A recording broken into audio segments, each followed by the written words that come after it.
ఒక దైవజనుడు కూర్చున్నాడు. ఫ్లైట్ పోయింది, ఆయన వెళ్ళాల్సిన బండి.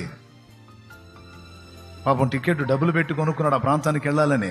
ఫ్లైట్ జంపు నేను పోయేసరికి ఆయన ఏం టెన్షన్ పడలా. నీకేదైనా సాధ్యమే ప్రభా, నీ చిత్తం అయితే నువ్వు దాన్ని వెనక్కి తిప్పగలవు అని. వెళ్ళింది బండి వెనక్కి వచ్చిందా? నిజం, నమ్మండి నమ్మకపోండి మీ ఇష్టం అని జరిగింది.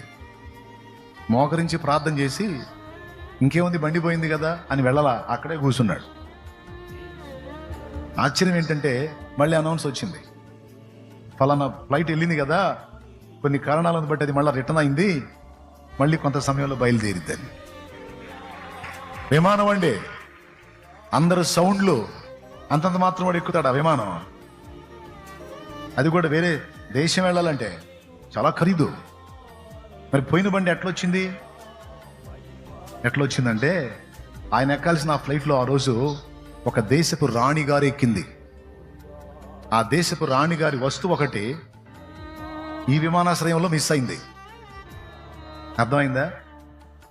అప్పుడు ఆమె ఏం చెప్పిందంటే, నాకు వస్తువు ఒకటి మిస్ అయింది, ఫలానా దగ్గర నేను పెట్టి మిస్ అయ్యాను, మర్చిపోయాను నేను, అది చాలా ఖరీదైంది, దీన్ని రిటర్న్ చేస్తే ఎంత ఖర్చు అవుతుంది అదంతా నేను పెట్టుకుంటా, నాకు ఆ వస్తువు ముఖ్యం, ఎందుకంటే అది మా తాత ముత్తాతల దగ్గర నుంచి వస్తుంది,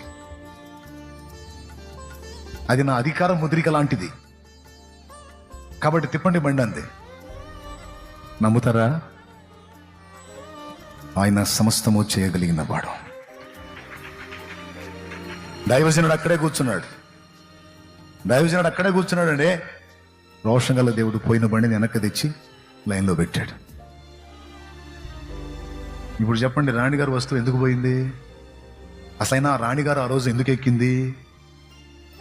తన దాసుడి కోసం రాజుల్ని, రాణుల్ని, వాళ్ళ వస్తువుల్ని కూడా వాడుకొనగలిగిన సమర్థుడు నా దేవుడు. చిన్న విషయం ఇది.